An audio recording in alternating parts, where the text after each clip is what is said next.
From Hollywood, it's time now for Bob Bailey as... Johnny Dollar. Fred Wilkins at Northeastern Fidelity, Johnny. Oh, hi, Fred. I got a case for you. Remember the Alvin Summers embezzlement? Sure, he took off with $75,000 about 6 months ago. Right. We held the bond on him, so we're stuck with it. So? This morning, a guy called from a little town on the west coast of Mexico, Santo Tomas. It was a bad connection, but I gathered he had some information on Summers and wanted somebody to go down there and talk to him. I nominated you. Then he's expecting me, huh? What's his name? I don't know. Well, how do I contact him in Santo Tomas? I'm afraid I don't know that either. You mean I'm supposed to go looking for somebody whose name I don't even know? How come he's so coy? I don't think it's a case of being coy, Johnny. Before we could get very far into the conversation, the connection was broken off at his end. Okay, Fred, I'm on my way.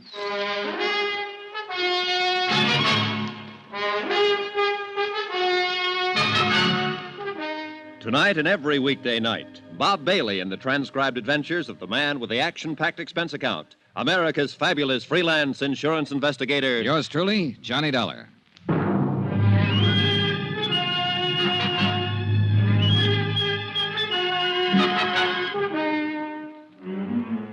Expense account submitted by Special Investigator Johnny Dollar to the Home Office, Northeastern Fidelity and Bonding, Hartford, Connecticut. The following is an accounting of expenditures during my investigation of the Alvin Summers matter. Item 1, $220, plane, train, and boat fare to Santo Tomas, Mexico. For a town trying to be a resort, Santo Tomas shouldn't be so hard to get to. The last lap was by far the worst. A creaky, twice-a-week boat from Mazatlan. And I may be wrong, but it looked to me like the only outfit interested in making a resort out of Santo Tomas was the big new hotel up on a cliff overlooking the sea, the Playa del Mar. The rest of the town just didn't seem to care. It was a sleepy fishing village.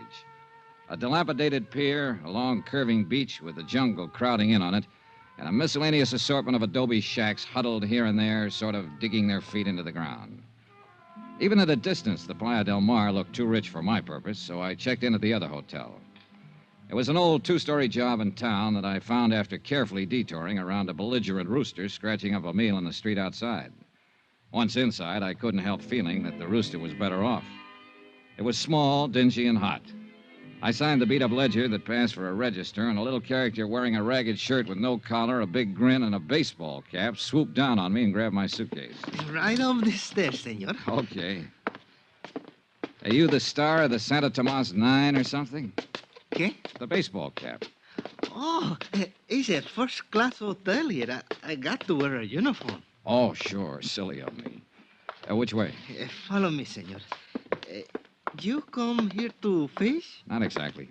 My cousin has a very good boat to hire a cheap. Sorry. Oh. Well, if you're here on just a vacation, I'll be glad to show you the scenic sights for a very small fee. Hey, look, promoter, before you start making a career out of me, how about showing me my room? Okay, senor. Here. It's a very nice room, no? Oh, sure. Hey, look, can we get a little air in here? Oh, see, I turn on the overhead fan. It's better, no? No. There's a balcony out here? Oh, see, with a beautiful view of the ocean, Senor Dollar. Beautiful. The only thing I can see is the wall of that building across the alley. But if you climb up on the railing and stand in the corner and look over the roof of the building, there in the distance you'll see the... Beautiful. Look, Benito, senor. Benito, I gather that in addition to a few other assorted enterprises, you're the bellboy in this establishment. I do everything. Oh, must really be a strain. Oh, see, I'm always straining. Been in Santo Tomas long? Si, senor. Too long. Have you heard my name mentioned around town lately? Anybody asking for me? No, senor. Holy rats. Oh, the door to the balcony. Oh, it's nothing, senor. Only the fan. What? Well, when the fan is on, the door, it blows shut. You're jumpy, senor. Huh? See, you are jumpy. Yeah, well, I'm in a good business for it, but, Tell me, did you ever hear the name Summers? Summers? Senor, in Santo Tomas is always Summers. Okay. I mean a man named Summers, Alvin Summers. Here's his picture. Take a look. Ever Ever seen him before? Senor, in this heat, it's strained to use the memory. Yeah, well, you think this might make you forget the heat? ¿Quién sabe, Senor Dollar? It might help. Here. Oh, $5 American. Gracias. Now, how about it? Si, senor. I have seen this man. Here in Santa Tomas? I think so. Where? How long ago? I don't remember, but I'll try to find out for you. Okay, Benito. That bill I gave you, I've got a few more just like it if you can locate the guy in this picture, Alvin Summers. Or if you can find anybody who's asking about me. Senor, for that kind of money, I'll not only find him, I'll bring him to you on a silver planter. Item 2 on expense account, $5 American to Benito the bellboy. Flying blind the way I was in this deal, I figured I needed all the help I could get. And who knows, Benito just might turn something. After he left, I stretched out on the rickety bed and tried to figure out a plan of operations. I had to make myself conspicuous if I wanted the man who'd called the home office to contact me. On the other hand, if Alvin Summers himself was in the vicinity, I'd have to be pretty inconspicuous to stand a chance of getting anywhere near him. Trying to do both at the same time might not be exactly easy.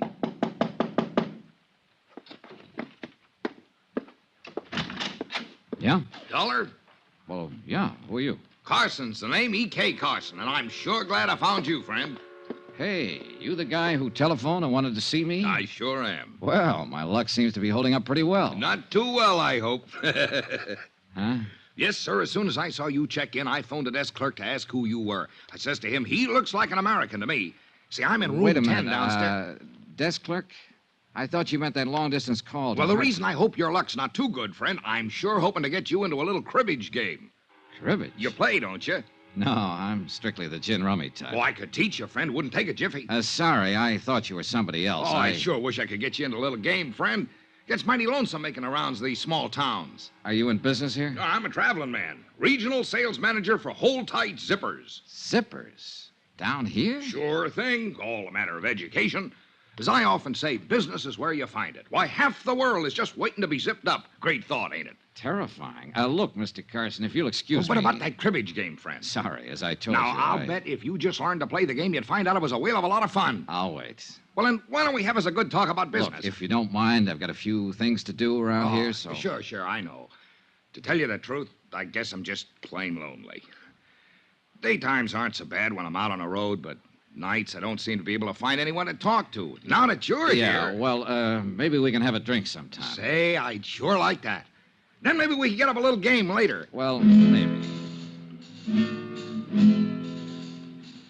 I ushered E.K. Carson, the cribbage king, politely but firmly out of the door. I'd figured him for the man who wanted to talk about Alvin Summers, but all he apparently had on his mind was cribbage and zippers. I ambled on downstairs into the cantina next door.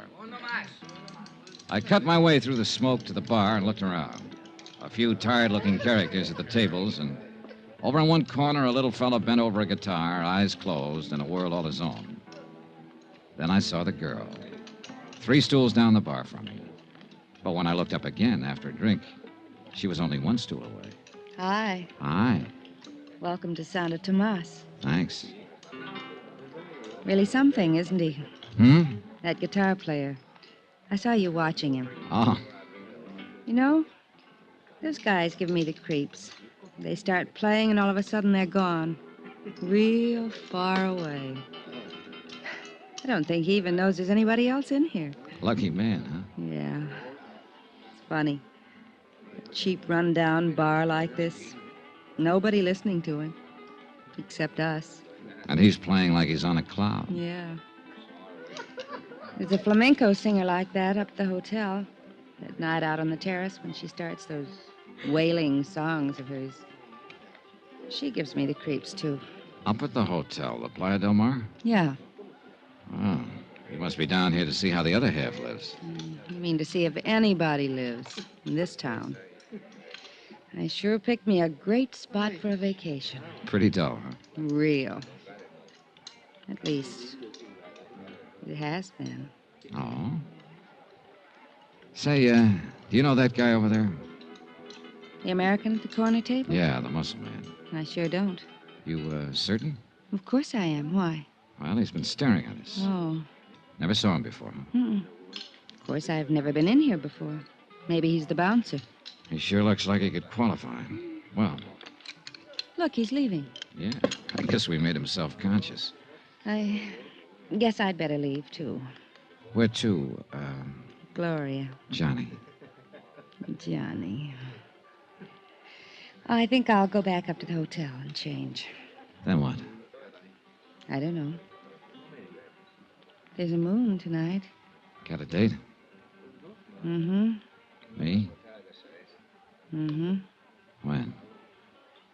On the terrace. Half an hour. She left, and I sat there a drink or two, thinking her over and wondering what her angle was. I was pretty sure she was interested in me for more than my manly charms. And it occurred to me that it might not be too unpleasant finding out what was on her mind. Especially if it could help me locate an embezzler named Alvin Summers. I went up to my room to change. When I got there, I found I had company. Close the door. Well, my friend from the bar downstairs. I said close the door. Okay. Why the gun? Turn around. Face the wall. Okay. Hands against the wall. Hey, look, what are you... Shut up. Well, if you're looking for my gun, it's under my left arm. Thanks. Now turn around. So what's this all about? That's just what you're going to tell me. What's your name? Johnny Dollar. I'll bet. Cross my heart. We'll try again. What's your name? I told you, Johnny Dollar. You can think of a better one than that. Wise up, Buster. It sounds so phony, it's got to be legitimate. And speaking of names, what's yours? I'm asking the questions. You're answering. Okay, we'll play it your way. What are you doing down here, Dollar? Look, I'll make a deal with you. You tell me why you want to know, and maybe I'll be... Don't play games with me, Dollar. Next time you get more than the barrel of the gun. Hey, look, I don't know what this is all about. Will you- Okay, we'll cut out the question and answer routine. I know why you're here. Oh, So forget it, Dollar. Drop the whole thing and beat it. maybe I like it around here. But you won't like it around here anymore, Dollar. You'll learn to hate it. You and that gun put up a pretty convincing argument. I'll give it to you once more, Dollar. Slow and easy so you can get it this time. Go on away. Don't ever come back. If you don't go now, you won't ever go.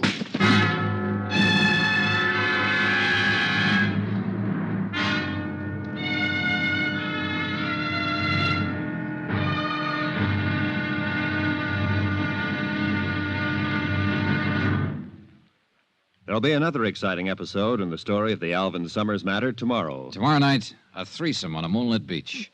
A beautiful girl, me, and a guy with a knife. Join us, won't you? Yours truly, Johnny Dollar.